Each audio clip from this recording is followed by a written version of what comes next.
जगभरात चालवण्यात आलेले नो शेव्ह नोव्हेंबर कॅम्पेन बद्दल तुम्हाला माहीत आहे का? नो शेव्ह नोव्हेंबर ही मोहीम जगभरात कर्करोग कॅन्सर रुग्णांसाठी आणि कर्करोगासंदर्भात जागरूकता निर्माण करण्यासाठी चालवण्यात येते.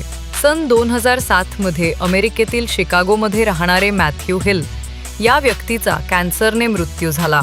त्यानंतर त्यांच्या 8 मुलांनी कॅन्सर रुग्णांना मदत करण्यासाठी हे कॅम्पेन सुरू केले. सन 2009 मध्ये त्यांनी मॅथ्यू हिल फाउंडेशन नावाची संस्था बनवली.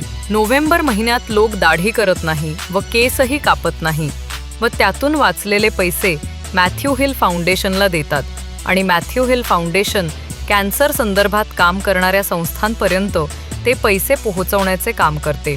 सोशल मीडियामुळे नो शेव्ह नोव्हेंबर हा कॉन्सेप्ट जगभर पोहोचला आहे.